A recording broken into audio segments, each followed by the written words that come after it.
Okay, on to advanced.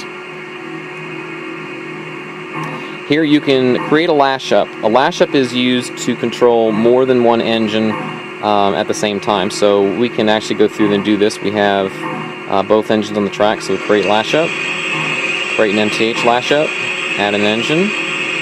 We will select this one as the first, make that the head engine. It is in the forward direction. Next, we'll add another engine. The only other engine we have is USA Hudson. We'll select that. We'll make that the tail engine. It's in the forward direction. And we can now assign it a name. We're just for speed purposes, we'll assign it A. Call this lash up A.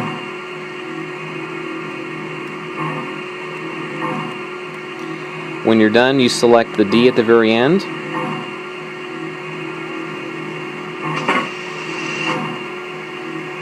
And now it has, the lash up is now selected and would now control both engines at the same time. Currently the smoke is currently on, which I'm going to press 1, the number 1 here, and actually turn it off. Okay. Now what the lash up does for you is, again, it gives you a single line item and allows you to control multiple engines. So in this case we only have 2 engines, but you could have 15 in a lash up if you wanted to. But whenever you issue a command, both engines will move and respond.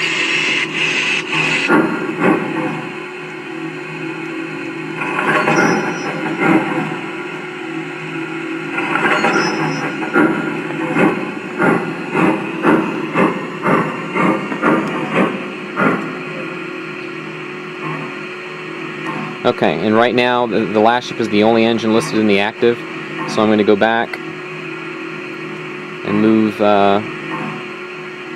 the individual MTH Hudson back up, so I'm back to that, controlling that alone by itself.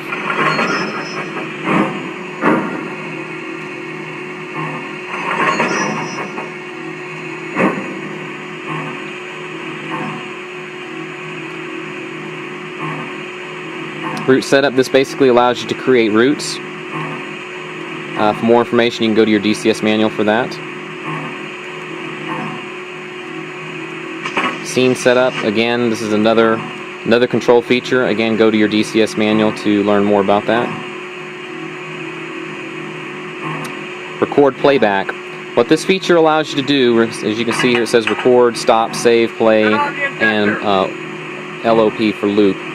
Essentially what this allows you to do is to start up an engine or a series of engines and have them perform any series of functions: blowing whistles, changing speed, stopping for a period of time, starting back up, etc. You can have essentially playback that entire session with this feature. So you can start it recording, go through and have it do all these different functions, even if it's just blowing the whistle at different times, and then save it, and then come back at a later time if you want it to do all those functions, essentially do it randomly. You can come back and play it. This feature essentially eliminates the need for having track magnets on the track, where most people have on the other types of control systems. They have a magnet on the track and like a reed switch. When the engine passes over that same spot of the track, it always blows the whistle at the same time. Some people like that, some people do not. For some it gets a little monotonous, others prefer to have it.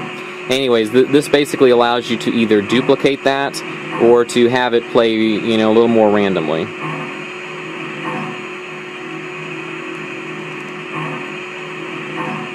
Reset engine. You have basically 2 options with the reset engine button: a feature reset and a factory reset.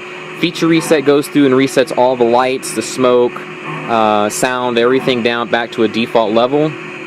Sometimes you may have a reason to want to set all the lights back or whatever in one button press, as opposed to trying to turn them back on. I don't know, but that's what you could use that for. Factory reset actually removes the engine from the remote and requires that you go back and add it.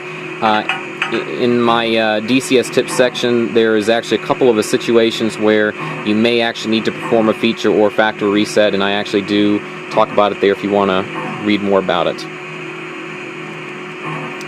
Generally speaking, though, those are two functions you generally are not going to need to use very often. Information. You can select Go this. ahead and get ready to pull out. Then select the engine you want information from, and this will tell you the information on the engine currently. The current trip odometer in this case is 1/10 of a scale mile. Shows you the lifetime odometer of 14,140 miles. It gives you the battery status. In this case, it lists battery high. That is because I currently have a capacitor pack replacement for the power backup on the engine. MTH Proto Sound 2 boards come with a 2.4 volt rechargeable battery pack to play sounds if the engine hits a dead spot of the track or whatever for a split second. The battery keeps the power to the board so that it remembers all the settings it had and everything, so it can make it through that dead spot without losing control.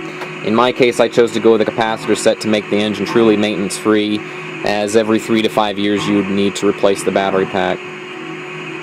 And in this case here, the chronometer shows that this engine over its life has been powered up for 314 hours and 47 minutes.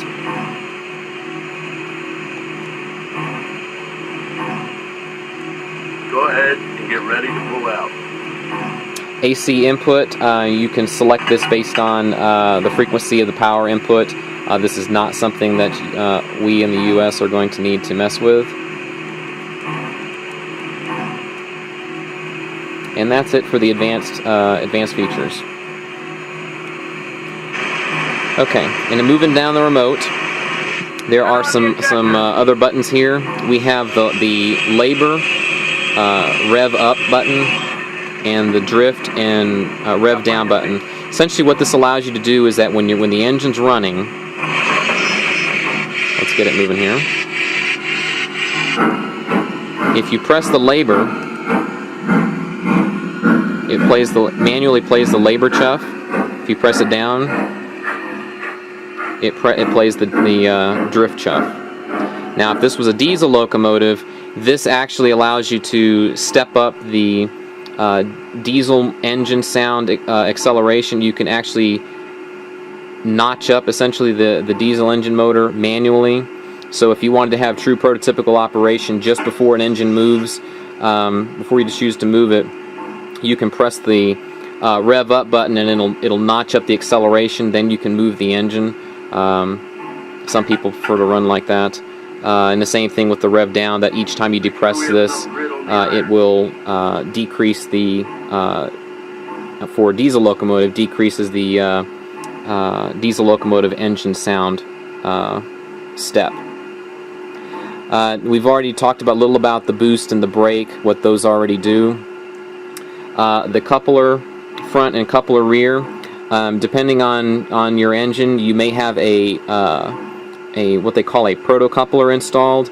If you press this, if you have a automated proto coupler installed on the front of the engine, it will actually trigger the release of the coupler so that you can decouple the engine from whatever it's coupled to.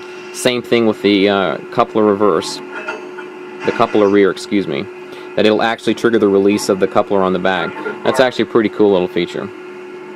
Okay, next we're moving on down to the number keys here. Essentially you got 1 through 10 plus 2 other buttons.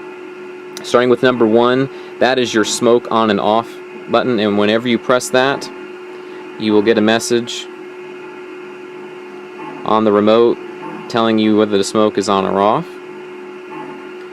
Next is volume up and then volume down, that's 2 and 5.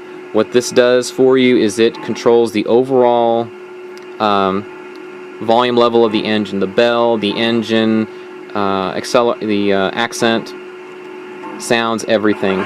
So if you just, instead of controlling those sounds individually and you need to just silence down the engine a little bit, make it a little quieter or louder, you can simply do that with a quick press of either one of these buttons.